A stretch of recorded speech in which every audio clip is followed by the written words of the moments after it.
प्रजापालक विक्रमादित्य को सदैव अपनी प्रजा के सुख दुख का ध्यान रहता था। कौन क्या कर रहा है और किसे क्या दुख है, इन बातों को पता लगाने के लिए वे यदा कदा वेश बदल कर निकल जाते। ऐसे ही वह एक रात बाजार की गलियों में घूम रहे थे। आधी रात का समय था। चारों ओर अंधकार और गहरा सन्नाटा पसरा था। गलियों का चक्कर लगाते लगाते वे एक मकान के सामने आए। लैंप का टिमटिमाता प्रकाश बरामदे से बाहर आ रहा था। बरामदे में एक बुढ़िया बैठी थी। वह कभी चरखा चलाती तो कभी हुक्का पीती, कभी हंसती कभी रोती और कभी नाचने लगती।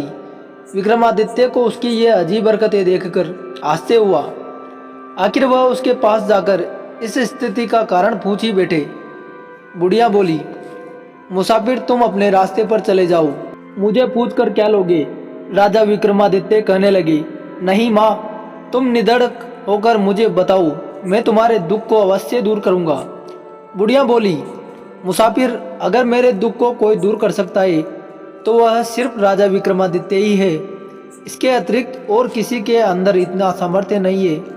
विक्रमादित्य बोले, मैं ही राजा विक्रमादित्य हूँ, तुम बताओ तो सही। बुढ़िया बोली, तुम्हें एक शर्त माननी होगी। अगर 6 मास के अंदर अगर तुमने मेरे कार्य को पूर्ण नहीं किया तो 6 मास समाप्त होते ही तुम्हारी मृत्यु हो जाएगी। इसमें कोई संदेह नहीं है। विक्रमादित्य ने शर्त स्वीकार कर ली। बुढ़िया बोली, मेरा नौजवान बेटा बहू अंदर के कमरे में सोए थे। एक दिन जब मैं प्रातः उनको उठाने गई तो देखा कि दोनों ही गायब हैं। उनके बिस्तरों पर सिर्फ बड़े बड़े पत्थर लेटे थे। यह रहस्य आज तक मेरे समझ में नहीं आया। तब से मेरा दिमाग सही से काम नहीं कर रहा है। मेरी हालत पागलों जैसी है। अतः तुम 6 मास के अंदर मेरी बहू और पुत्र को अपनी प्रतिज्ञा अनुसार वापस ले आओ, अन्यथा 6 महीने होते ही तुम्हारी मृत्यु हो जाएगी। राजा ने बुढ़िया से विदाई ली और उसी रात राजधानी का परित्याग कर बुढ़िया के बहू बेटे की खोज में निकल पड़ा। घूमते घूमते कई दिन व्यतीत हो गए। भूखे प्यासे भ्रमण करते करते उन्होंने दुनिया का कोना कोना छान डाला, लेकिन कहीं भी उनका पता न चला। एक रात वे एक नदी के किनारे पहुंचे। थकावट के कारण सारा शरीर चूर चूर हो रहा था, अतः वे नदी के तट पर लेट गई। नदी के किनारे की शीतल वायु के लगते ही उनको नींद ने घेर लिया, लेकिन चिंता के कारण नींद भी कितनी देर तक आती। रात के 12-1 बजे के करीब उनकी नींद टूट गई। राजा विक्रमादित्य सोचने लगे, 5 महीने तो समाप्त हो गए हैं, लेकिन मैं अभी तक अपना वचन पूरा नहीं कर सका। 6ठा महीना समाप्त होते ही मेरी मृत्यु निश्चित है। अतः इससे तो अच्छा है मैं स्वयं ही नदी में छलांग लगाकर अपनी जान दे दूं। ऐसा विचार आते ही विक्रमादित्य नदी की ओर चल पड़ी।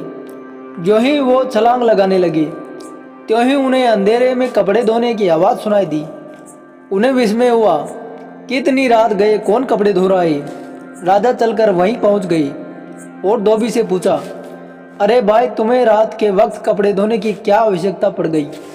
धोबी बोला, महाराज क्या करूं, हमारे यहाँ अनारकली नाम की एक लड़की है जिसने आज तक सूर्य का मुख नहीं देखा। दूसरों को तो देखना ही कहाँ, उसके जितने भी काम होते हैं रात को ही किए जाते हैं। यहाँ तक कि उसके कपड़े रात को ही धोकर सुखाने पड़ते हैं। राजा को यह सुनकर और भी हैरानी हुई और वे वापस आकर अपने स्थान पर लेट गई और बड़ी देर तक सोचते रही, लेकिन यह गुत्थी सुलझी नहीं। वे सोचने लगे, एक तो मैं ऐसे ही दुखी हूँ, फिर इस झंझट में पड़ने से क्या लाभ। अतः अब तो मुझको डूबकर ही मर जाना चाहिए। वह फिर चल पड़े।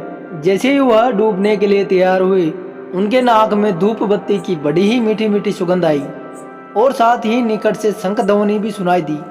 विक्रमादित्य सोचने लगे, 2 दफा रुकावट पड़ गई है, इसका मतलब यह हुआ कि अभी मेरी मृत्यु का समय नहीं आया है। प्रातः हो रही है, शायद कोई साधु महात्मा भगवान की पूजा कर रहा है, चलो उन्हीं के दर्शन करूं। राजा चलकर महात्मा जी की कुटिया में पहुंच गए। महात्मा जी के चरणों में प्रणाम किया और एक तरफ बैठ गए। महात्मा जी ने उन्हें देखकर बोले, पथिक लगता है इस समय तुम बहुत दुखी हो, लेकिन तुम्हारे मुखमंडल के तेज से ऐसा आभास हो रहा है कि तुम किसी उच्च वंश से संबंध रखते हो। विक्रमादित्य बोले, महात्मन, मैं राजा विक्रमादित्य हूँ। संकट में होने के कारण नदी में डूबकर मरना चाहता था। इतने में ही शंख ध्वनि सुनाई दी, अतः मरने से पहले आपके दर्शनों के लिए आ गया। महात्मा बोले, धन्य हो राजा विक्रमादित्य, आज तक तो आपका नाम ही सुना था, लेकिन आज तो आप यहाँ स्वयं पधारे हैं। कहिए मैं आपकी क्या सेवा करूं?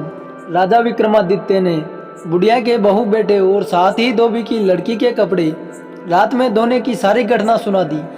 महात्मा जी थोड़ी देर सोचने के बाद बोले, तुम पहला काम यह करो कि किसी तरह धोबी की लड़की के साथ शादी कर लो, फिर 2-4 दिन वहाँ ठहर कर हाल चाल देख वापस आ जाना, तब मैं तुम्हें इसका उपाय बताऊंगा। दूसरे दिन विक्रमादित्य सज धज कर धोबी के घर गई और उसकी लड़की से शादी करने की इच्छा प्रकट की। धोबी उस सुंदर व्यक्ति को देखकर बहुत प्रसन्न हुआ और उसी दिन विक्रमादित्य से अपनी लड़की की शादी कर दी। विक्रमादित्य अब वही रहने लगी, लेकिन धोबी की लड़की ने न तो अपना मुँह दिखाया और न ही कोई बात की। उनके मध्य जो भी बात होती वह नौकरानी के माध्यम से ही होती। उसके कार्य रात को ही होते और दिन को सोई रहती। कुछ दिन वहाँ रहने के पश्चात विक्रमादित्य फिर महात्मा जी के पास आ गई। महात्मा जी से सारा वृत्तांत कह सुनाया। महात्मा जी बोले, अब अपना काम बना ही समझिए। वास्तव में अनारकली इंद्र राजा की परी है। वह रात को जाकर इंद्र राजा की सभा में नृत्य करती है। बुढ़िया के बहू और बेटा भी वहीं रसोइये का काम करते हैं। साधु यह सब बता राजा से कहने लगा, मैं तुम्हें 3 दिन के लिए 3 गोलियां दूंगा। एक एक गोली प्रतिदिन मुंह में डाल लेना। उसके प्रभाव से रात को तुम्हें कोई भी नहीं देख सकेगा। फिर रात को उसी के पीछे पीछे चले जाया करना। वहाँ अपने उद्देश्य में सफलता प्राप्त करना तुम्हारे ऊपर निर्भर करता है। यह कहकर महात्मा जी ने 3 गोलियां विक्रमादित्य को दे दी।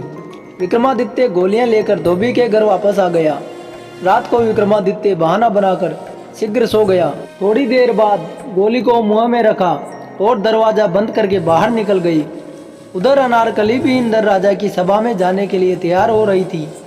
राजा विक्रमादित्य ने चुपके से उसके नहाने के पानी में ठंडा पानी मिला दिया और उसके श्रृंगार के कमरे में भी सामान इधर उधर कर दिया। अनारकली को बड़ी हैरानी हुई। वह नौकरानी पर बिगड़ रही थी, लेकिन यह तो राजा की करतूत थी, जिसे गोली के प्रभाव से कोई नहीं देख सकता था। किसी तरह वह जलती बुनती तैयार हुई और इंद्र सभा के लिए चल पड़ी। विक्रमादित्य भी पीछे पीछे चल पड़े। आगे चलकर एक वृक्ष के साथ मालती के सफ़ेद फूल खिले हुए थे। अनारकली ने खड़े होकर आवाज़ लगाई, बहन मालती, जल्दी चलो, आज देर हो रही है। बहन की बात सुनकर मालती भी सज धज कर बाहर आ गई। आगे चलकर एक पीपल का वृक्ष आया, जिसकी 2 बड़ी शाखाएं आकाश को छू रही थी। दोनों वृक्ष पर चढ़कर एक एक टहनी पर बैठ गई। विक्रमादित्य भी उनके साथ टहनियों के बीच में बैठ गए। इतने में परियां बोली, चल रहे पीपल के पेड़, हमें शीघ्र ही इंद्र राजा की सभा में पहुंचा। इतना कहना ही था कि पीपल का पेड़ उड़ने लगा और शीघ्र ही इंद्र की सभा में पहुंच गया। दोनों परियों का इंतजार हो रहा था। उतरकर नृत्य मंडप में जा खड़ी हुई। विक्रमादित्य भी ढोलक बजाने वाले के पास जाकर बैठ गई। उस समय उन्होंने गोली मुंह से निकालकर जेब में रख ली। सभा भवन में लगे हीरे मोतियों की चमक आंखों में चकाचौंध उत्पन्न कर रही थी। चारों ओर सुवासित पुष्पों की सुगंध उससे वातावरण महक रहा था। चंद्रमा की शीतल चंद्रिका अपनी ज्योति से सभा भवन की सुंदरता को निखार रही थी। इंद्र पत्नी सहित सिंहासन पर आरूढ़ हुए। देवताओं ने जय जयकार की। वाद्य यंत्रों की मधुर ध्वनि और ढोलक पर पड़ी थाप के साथ नृत्य आरंभ हुआ, लेकिन ढोलक वाला कुछ सुस्त था। नृत्य में गति नहीं आ रही थी। विक्रमादित्य स्वयं को रोक न सके। उन्होंने उससे ढोलक मांगी। ढोलक वाला भी रोज ढोलक बजा बजा कर तंग आ चुका था, अतः उसने खुशी खुशी ढोलक राजा को थमा दी। बस फिर क्या, विक्रमादित्य के ढोलक पर हाथ पड़ते ही नृत्य सभा में मादकता आ गई। सभी मस्ती में झूमने लगे। परियों ने उस दिन ऐसा नृत्य किया जैसा कभी नहीं हुआ था। चारों ओर वाह वाह हो रही थी। नृत्य समाप्त हुआ। इंद्र ने प्रसन्नता से गले का ढोलक का हार उतारकर परियों को दिया। परियों ने वही हार ढोलक वाले को दिया, क्योंकि वह भी कई बार ऐसे पुरस्कार ले चुका था, अतः उसने भी वह हार विक्रमादित्य को दे दिया। विक्रमादित्य ने वह हार चुपके से अपनी जेब में डाल लिया। इंद्र की सभा विसर्जित हुई परियां वापस चली। विक्रमादित्य ने भी गोली मुंह में रखी और अदृश्य होकर पीछे हो लिए। उसी पीपल के वृक्ष पर बैठकर उसी स्थान पर आ गए जहां से चले थे। अब विक्रमादित्य परियों से आगे आकर अपने कमरे में सो गई। प्रातः हो गई, लेकिन आज वह नित्य की बात ही नहीं उठी। अब तक विक्रमादित्य जाग चुके थे, लेकिन सोच विचार कर रहे थे। नौकरानी ने आवाज लगाई, लेकिन वे उठे नहीं। उसने फिर झकझोरते हुए कहा, महाराज उठिए, सुबह हो गई है। विक्रमादित्य आंखें मलते हुए कहने लगे, हो तुमने तो बहुत अनर्थ कर दिया है। मैं आज एक बहुत ही सुंदर सपना देख रहा था। पास खड़ी अनारकली ने नौकरानी को स्वप्न के बारे में पूछने के लिए कहा। नौकरानी बोली, महाराज कैसा स्वप्न था? विक्रमादित्य बोले, ऐसा लगता है जैसे मैं इंद्र राजा की सभा में गया था। वहां मैंने बहुत ही सुंदर ढोलक बजाई। इंद्र बहुत प्रसन्न हुआ और इनाम में मुझे ढोलक का हार मिला। अभी अभी उसे मैंने अलमारी में रखा है, जरा तुम जाकर देखो तो सही। नौकरानी को आज्ञा माननी पड़ी। उसने अलमारी खोली। सचमुच ही वहाँ हार रखा था। अनारकली के आश्चर्य का ठिकाना न रहा। दिन व्यतीत हुआ, शाम हुई। आज रात को फिर विक्रमादित्य ने इंद्र की सभा में प्रवेश कर पिछले दिन से भी अधिक सुंदर ढोलक बजाई। इंद्र ने सोने की थाली में 32 व्यंजन जो 36 प्रकार से बने थे पुरस्कार के रूप में दिए। परियों ने यह सोचते हुए, सारा कमाल तो ढोलक वाले का है, उसी को थाली दे दी जाए। उसने भी वह थाली विक्रमादित्य को संभला दी। विक्रमादित्य पिछले दिन की तरह शीघ्र ही आकर अपने बिस्तर में सो गई। प्रातः भी काफी देर तक सोए रहे। आज फिर जब नौकरानी ने उन्हें उठाया तो वह बोले, अरे मूर्ख, आज तो तूने सारा कार्य बिगाड़ कर रख दिया है। आज तो मुझे कल से भी अधिक सुंदर स्वप्न दिखाई दे रहा था। आज मैंने इंद्र की सभा में कल से भी अधिक सुंदर ढोलक बजाई। उस पर उन्होंने प्रसन्न होकर सोने की थाली में 32 व्यंजन जो 36 प्रकार से बने थे भेंट में दिए। मैं उसे उस थाली को लाकर अलमारी में रख ही रहा था कि तूने मुझे जगा दिया। जाओ देखो वहाँ यह है या नहीं। वहाँ देखा तो सचमुच वहाँ थाली व्यंजनों से भरी पड़ी थी। पास ही अनारकली खड़ी थी। उसे काटो तो खून नहीं। यह रहस्य उसके समझ में नहीं आ रहा था। सारा दिन उधेड़ बुन में बीत गया। अंत में हार कर शाम के समय उसे राजा से बोलना ही पड़ा, महाराज मेरी समझ में यह रहस्य नहीं आ रहा है। सच सच बताइए, आपने यह सब कैसे किया? विक्रमादित्य ने अप्सरा को सारा भेद बताकर बुढ़िया के बेटे बहू की कहानी भी सुनाई। अनारकली यह सुनकर बहुत प्रसन्न हुई कि यही राजा विक्रमादित्य है।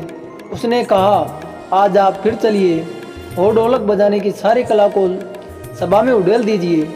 और जब इंद्र प्रसन्न हो जाए और कुछ मांगने को कहे तो 2 वचन मांग लेना, एक में मुझे और दूसरे में बुढ़िया के बहू बेटे को जो वहाँ रसोइया का काम कर रहे हैं। रात होने पर विक्रमादित्य फिर उसी सभा में पहुँच गए। आज उन्होंने जो ढोलक बजाई तो कहना ही क्या। परियों ने ऐसा सुंदर नाच किया कि चारों तरफ वाह वाह हो उठी। इंद्र मस्ती में सुध खो बैठे। नृत्य समाप्त हुआ। इंद्र ने परियों से कुछ मांगने के लिए कहा। परियों ने कहा, महाराज आपने कुछ देना ही है तो ढोलक वाले को दें, यह उसी का कमाल है। जब ढोलक वाले से बात की तो ढोलक वाला बोला, महाराज आजकल तो कोई और ही ढोलक बजाता ही, आपको कुछ देना है तो उसे ही दे। जब विक्रमादित्य से पूछा गया तो उन्होंने 2 वचन मांगे, एक वचन में अनारकली और दूसरे वचन में बुढ़िया के बेटे बहू को जो वहाँ रसोइया का काम कर रहे थे। इंद्र को यह जानकर बड़ी प्रसन्नता हुई कि यही राजा विक्रमादित्य है। उन्होंने अपने वचनों को पूरा किया।